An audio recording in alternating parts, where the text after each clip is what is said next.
네, 이 군집화도 군집화를 우리가 클러스터링이라고 하는데요. 군집화도 이 데이터 탐색에 있어서 매우 유용합니다. 군집화를 정의하자면 유사도에 근거하여 개체들을 묶는 방법. 또 그러니까 관측 개체뿐만 아니라 변수들을 묶을 수도 있는데요. 그러한 방법 및 작업을 우리가 군집화라고 합니다. 세부적으로는 이제 개체 군집화가 있고 변수 군집화가 있습니다. 이것은 이제 우리가 영어의 수거에 이런 게 있죠. Birds of a feather flock together. 그러니까 같은 깃을 가진 새들이 함께 모인다. 우리말로는 우리 유유상종이라는 것이 가장 대응하는 그런 말이겠습니다. 그러니까 비슷한 것끼리 모이는 그런 걸 말하는데요. 이런 것이 이제 데이터를 이해하는 그 아주 기본적인 그런 방법이라는 것이죠. 이 개체 군집화부터 제가 설명하겠습니다. 개체 군집화는 관측 개체들을 비슷한 것끼리 묶어내는 것이라고 할 수 있는데, 이때 그 근거는 각 개체들에 대해서 피계의 특성이 측정되었다고 하고, 그것들이 변수 x1부터 xp로 표현되어 있다라고 합시다. 우리가 표기를 대문자 x1부터 xp라고 쓸 땐 이건 변수들을 의미하겠습니다. 그리고 개체들은 n개의 개체들, 그러니까 데이터셋에서 그 행에 있는 것들이죠. 이것들은 각 행을 x1부터 xn으로 표현을 하겠습니다. 여기 충분히 슬라이드에서 표현은 안 돼 있는데, 이 x1부터 xn은 이제 각각이 다 그 피계의 특성들을 이렇게 벡터로 모아놓은 것이거든요. 그래서 이 굵게 볼드 페이스로 볼드체로 여기 표현이 되어 있고요. 여기에 첨자 i는 개체에 붙는 일련 번호를 말합니다. 그거에 비해서 x 언더라인 슈퍼 j로 썼을 때 이 j는 변수를 지칭하고요. 그러니까 이 아래 첨자가 아니라 위 첨자로 했을 때는 붙는 이 인덱스는 변수를 지칭한다는 것이죠. 그리고 이것을 앞에 개체랑 비교하기 위해서, 즉 변수 벡터랑 개체 벡터를 구분하기 위해서 변수 벡터에는 언더바를 붙였습니다. 두 개의 개체 xi와 xi 프라임이 있을 때 그것을 두 개체 간의 거리에 대한 정의는 유클리드 거리를 쓰는 것이 보통입니다. 그래서 x에서 x 프라임 간의 거리를 이와 같이 차이의 제곱 합의 제곱근으로 보는 거죠. 이거는 이제 그 p가 2인 경우에는 이렇게 피타고라스 정리에 의한 삼각형의 빗변의 표현이기도 하죠. 유클리드 거리 외에 또 하나의 자주 쓰이는 그러한 그 거리는 맨하튼 거리입니다. 맨하튼 거리는 시티 블락 디스턴스, 시티 블락 거리라고도 이야기를 하죠. 이것은 그 각 차원 값의, 각 변수 값의 절대값 차이를 모두 더한 그런 것이고요. 이것을 그 맨하튼 거리라고 하는 이유는, 혹은 시티 블락 거리라고 하는 이유는, 우리가 이 도시에서 A에서 B 지점으로 이동하기 위해서는 이 가로축 길을 가고 그 다음에 세로축 길을 가야 되잖아요. 그러니까 직접 대각선으로 가는 방법은 없다는 겁니다. 그러한 그 거리 개념에서 이 맨하튼 거리, 라고 하는 것이 정의됩니다. 정의되고 쓰입니다. 군집화에서 한 가지 주의할 점은 이와 같이 유클리드 거리를 쓰나 시티블락 거리를 쓰나 개체 간의 거리가 의미가 있으려면 전처리가 필요하다는 겁니다. 그래서 즉 변수 J라는 변수 XJ에서의 차이, 그것들이 J에 관계없이 어떤 의미가 있으려면 사전 처리해야 된다는 거죠. 그 대표적인 방법은 평균이 0, 표준 편차 1이 되도록 표준화 변환을 하는 것입니다. 그 변환의 방법은 변수 xj의 평균을 mj, 표준 편차를 sj라고 했을 때 이 데이터 값을 mj로 빼주고 그 결과를 sj로 나누는 것. 이렇게 되면 우리가 평균, 표준 편차, 표준화가 되어 있다라고 이야기를 하고요.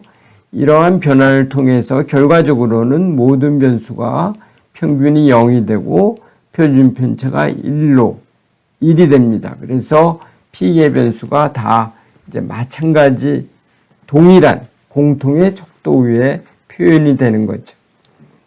그 밖에 다른 방식의 표준화도 있습니다. 예컨대 범위 표준화가 있는데 이것은 최소값을 0, 최대값이 1이 되도록 범위가 0과 1 사이에, 데이터 값 범위가 0과 1 사이에 모아지도록 하는 그러한 변환이 되고요.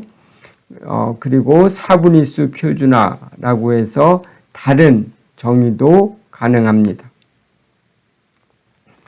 이번에는 변수 간 거리를 정의하도록 하겠습니다. 이 변수 xj와 xj 프라임 간 거리도 유클리드 개념으로 쓸 수 있습니다. xj를 j번째 변수를 나타내는 길이 n의 벡터라고 하고 xj 프라임도 변수 xj의 n개 측정값 벡터라고 했을 때 이 두 벡터 간의 거리는 이와 같이 유클리드적인 의미로 정의될 수 있죠. 근데 이 유클리드적인 정의는 전개해 보면 두 변수 간의 피어슨 상관계수와 관련이 있다라는 것을 알 수 있습니다. 어떤 관계가 있느냐면 그 두 변수 간의 거리가 1 빼기 xjj 프라임의 제곱근의 관계가 있죠. 그래서 이거 두 변수 간의 그 상관계수가 1에 가까우면 두 변수 간의 거리가 작아지는 그런 겁니다. 왜냐하면 두 변수가 이제 거의 같은 방향으로 가 있기 때문에 두 끝점 간의 거리는 작은 거죠. 개체군집화를 크게 분류해 보면 두 가지 방법이 있습니다.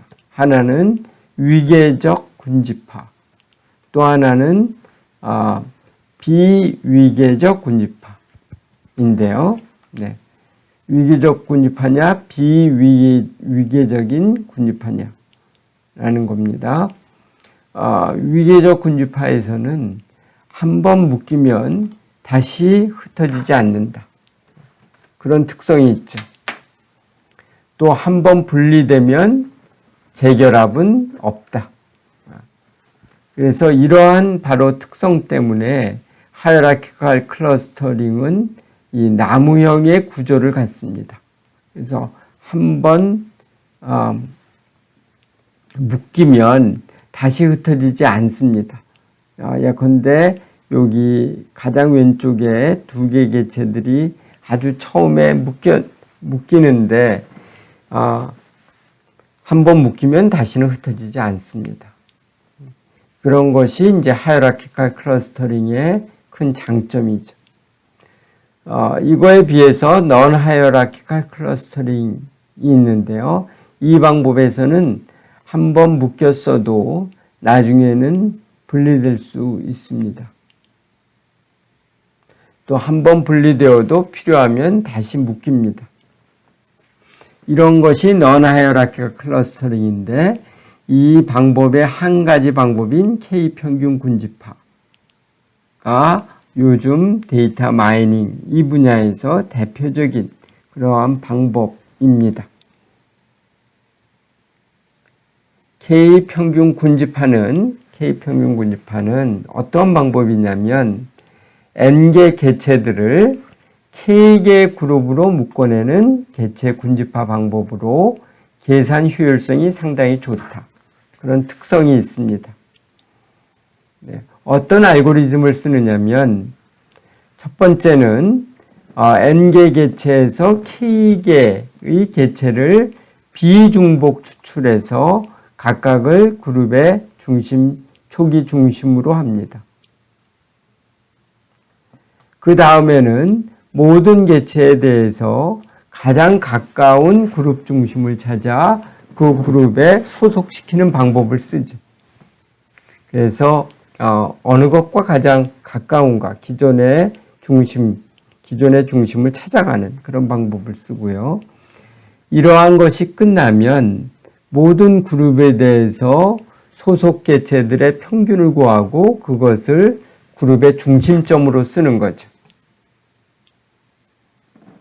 근데 그때 새로 구한 그룹의 중심이 옛 중심과 차이가 없으면 혹은 그 차이가 아주 작으면 우리가 더 이상 작업을 진행한다는 것이 의미가 없게 되고요. 따라서 작업을 종료시킵니다. 그렇지 않으면 단계 2로 돌아가서 즉 모든 개체들에 대한 이합 집산을 새로 하는 것이죠.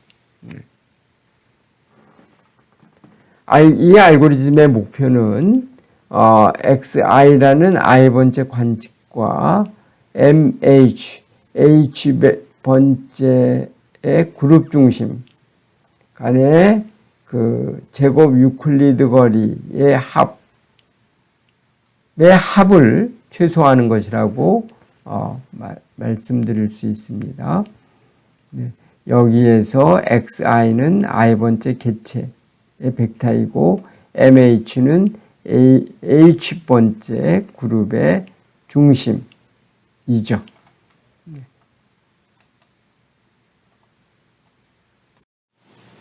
네, 그러면 K-means 클러스터링, K-평균 군집화를 R을 써서 한 데이터셋에 적용해 보겠습니다. 여기서 쓸 자료는 이제 R에 MASS 패키지에 포함되어 있는 보스턴 데이터입니다. 이 보스턴 데이터는 이제 보스턴 지역의 그 주택 가격에 관한 데이터이죠.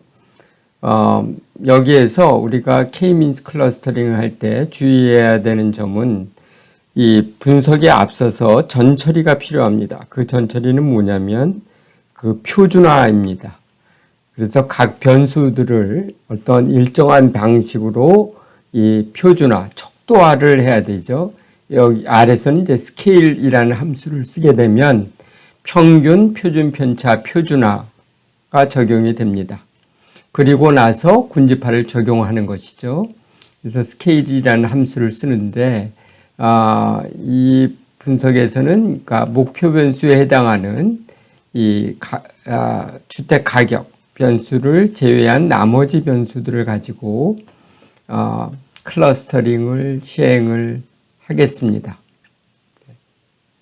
그래서 즉 공별량을 가지고 공별량들만으로 클러스터링을 하겠다는 거죠.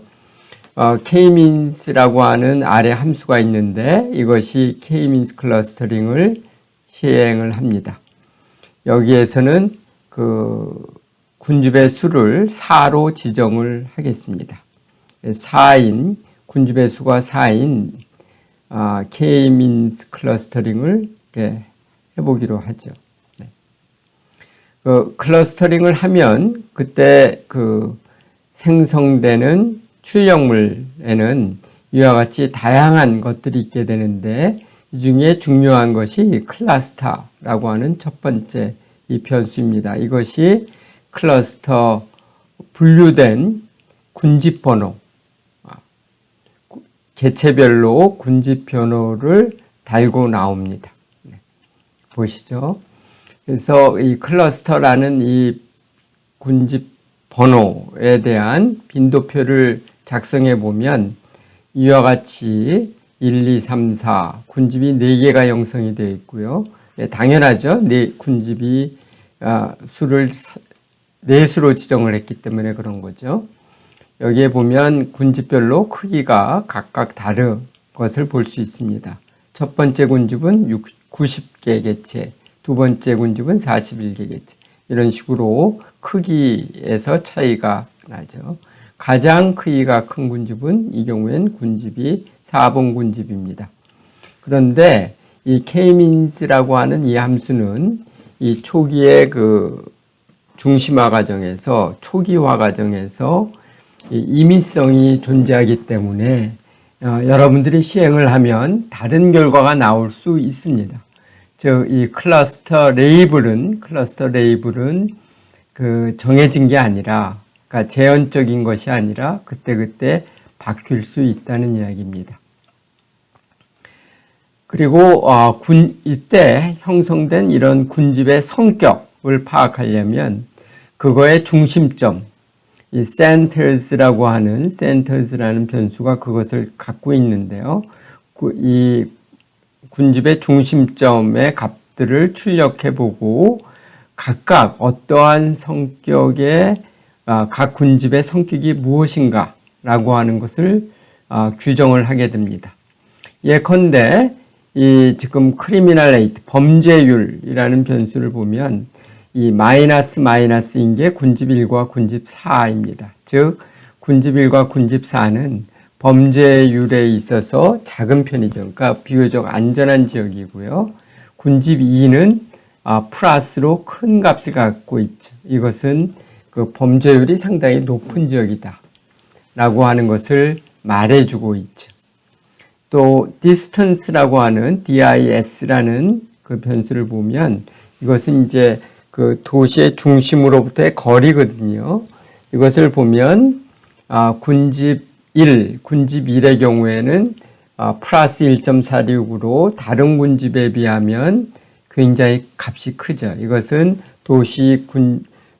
군집의 중심이 도심으로부터 멀리 떨어져 있다. 즉 교외 지역에 외곽 지역에 속해 있다라고 하는 것을 말해주고 있고, 마이너스로 가장 작은 값을 취하는 게 군집 2와 군집 3인데 이것들은 도시의 중심에 가깝다. 즉 도심 지역이다 라고 하는 것을 말해주는 거죠.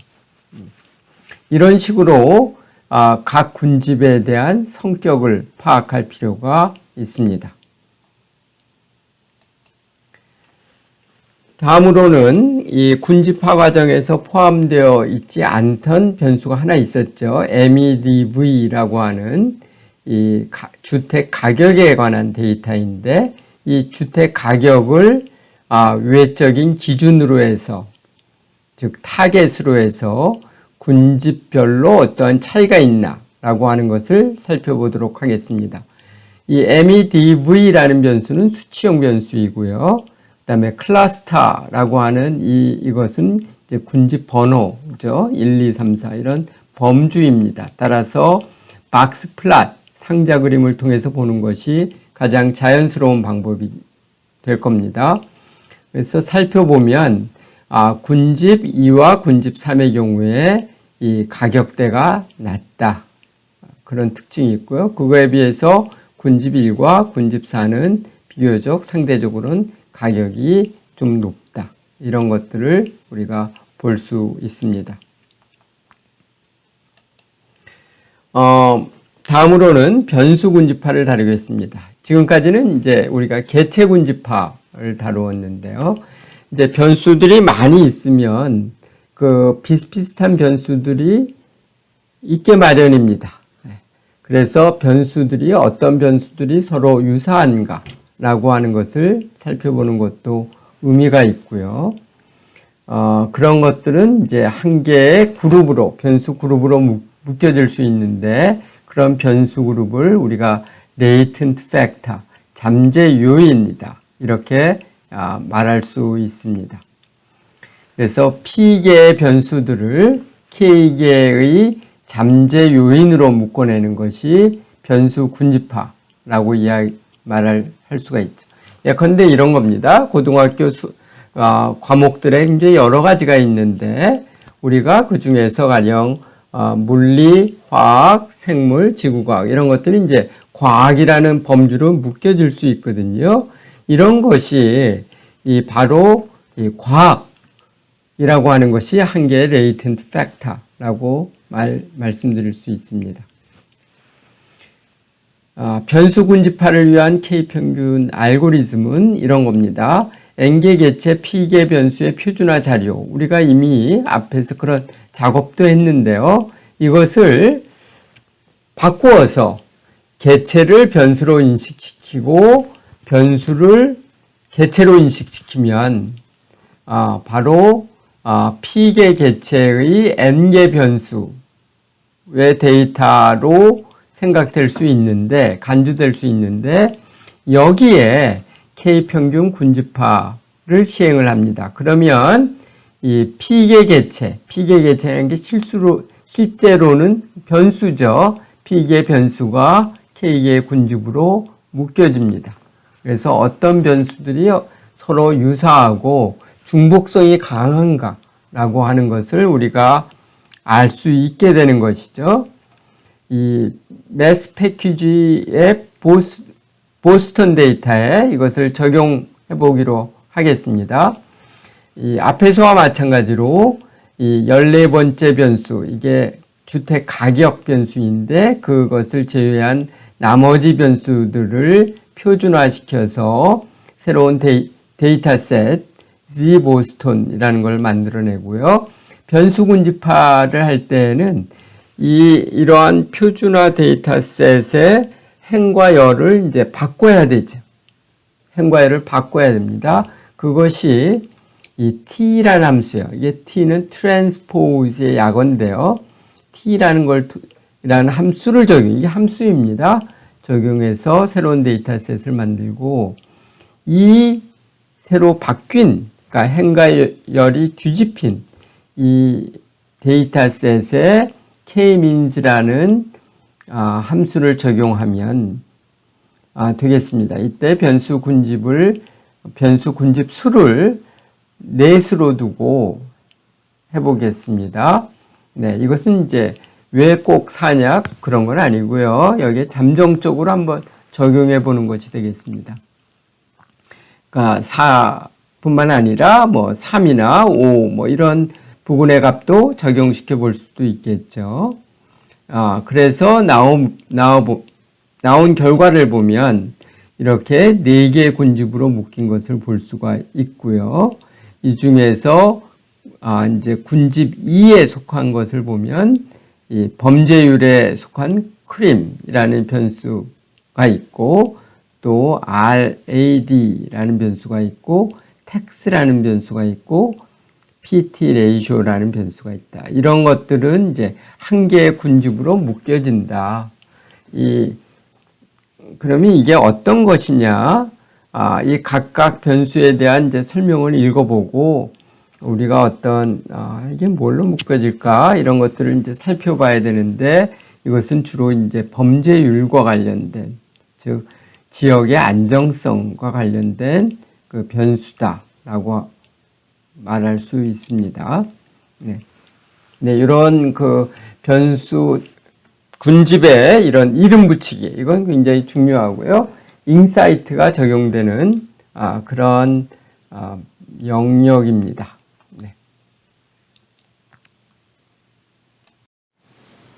네, 개체 군집화 그리고 변수 군집화와 관련하여 마지막으로 이 다별량 데이터의 시각화 방법, 이 중에서도 차원 축소를 통한 방법, 여러분들한테 설명하겠습니다.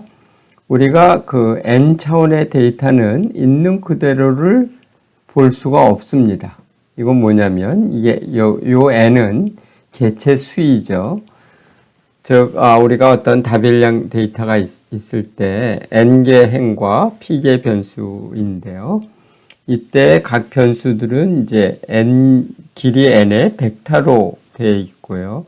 이런 길이 N의 벡터를 있는 그대로 우리가 볼 수가 없죠. 특히 우리 인간은 이제 4차원 이상의 벡터는 볼 수가 없기 때문에, 그러니까 최대한 3차원까지 볼 수 있죠. 그래서 우리가 N개의 개체들을 K개의 그룹으로 나누는 개체 군집합을 하고, 또 P개의 변수들을 K개의 그룹으로 나누는 변수 군집합을 하지만, 이것들을 시각화하는 또 독특한 차원 축소적 방법이 필요하게 되는데, 그것이 이제 주성분 분석 또는 그것의 시각적인 표현인 바이플랫. 바이플랫은, 이 바이는 이제 원래 2라는 뜻이죠. 저는 이제 바이플랫을 행열도, 즉 행과 열이 표현되는 그래프이다 라고 해서 행열도로 번역해서 씁니다. 활용해서 이런 데이터셋을 변수 군집별로 소속 변수들을 개체들을 시각화하는 이런 것들이 이제 바람직하게 됩니다. 그리고 개별 변수 군집을 한 개의 잠재변으로 대표시키고 잠재 변인들과 상관성을 보는 이러한 방법을 저는 이제 그 표준적으로 쓰고 있습니다. 이 방법에 대한 보다 자세한 설명은 제가 쓴 응용 데이터 분석이라는 책이 있는데요. 그 책의 16장을 참조하면 되겠습니다. 여기서 차원 축소적 방법이라고 하는 것은 그림자를 보는 방법입니다. 여러분들 비유적으로 설명하자면, 우리가 어떤 달밤에 나가서 보면 우리의 그림자가 지표면에 생기잖아요. 근데 우리들 스스로는 이제 3차원적인 어떤 존재인데, 그림자들은 2차원, 그러니까 바닥에 깔리기 때문에 2차원적으로 보이죠. 이것이 이제 차원 축소가 일어난 것이라고 할 수가 있습니다. 그러한 원리를 우리가 이렇게 N차원의 데이터 벡터에 적용할 수 있고, 그것이 바로 주성분 분석과 바이플랫의 원리입니다. 이것이 R에서는 프린콤프라는 함수가 있고요. 또 바이플랫이라는 함수가 있어서 이런 것들을 이제 쓰면 우리가 할 수 있습니다. 네. 여기서는 이제 US Arrest라고 하는 미국 50개 주의 범죄율 자료를 가지고 이러한 데모를 하게 되는데, 이 자세한 설명은 제가 생략하겠습니다. 그래서 어떤 식의 그림이 이제 보여지느냐면, 여기에 있는 것처럼 이것이 이제 바이플랫의 대표적인 형태인데, 여기서 보면 이제 여기 빨간 선분, 화살표로 나타나는 것들이 변수들입니다. 변수.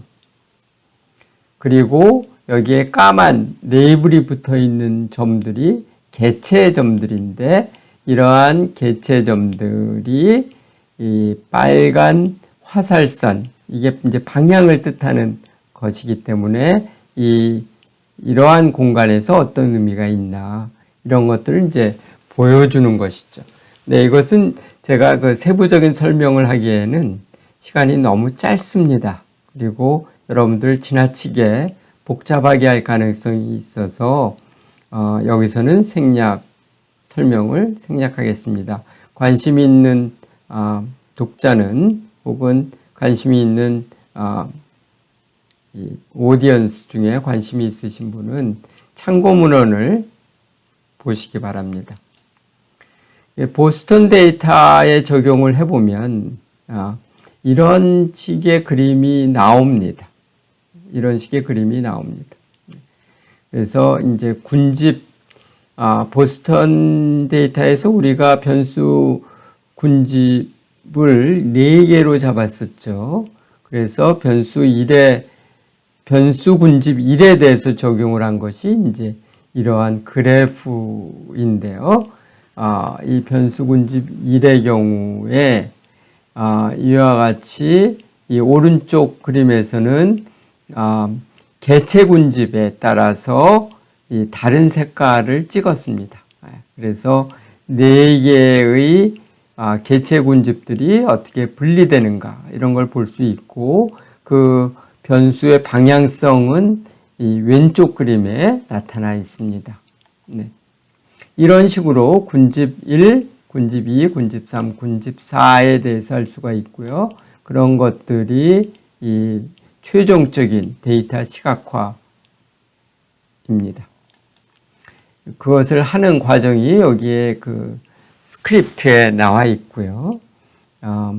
이런 것들을 여러분들이 편집하고 어떻게 되어 있는가라고 하는 것을 해석해 보면 여러분들 스스로 응용할 수 있을 거라고 생각합니다.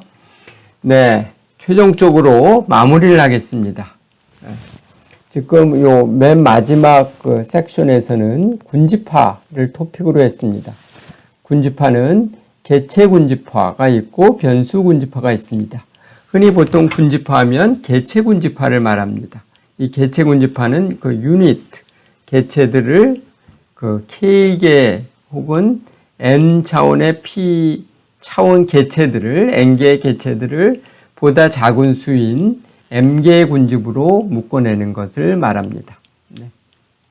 변수 군집화는 P개의 변수들을, 그러니까 P개의 변수들은 N 차원 개체들이죠. 이것을 K개의 군집으로 묶어내는 것이고, 각 변수 군집을 제1벡터로 축소하여 만듭니다. 네, 이상입니다. 네, 수고하셨습니다.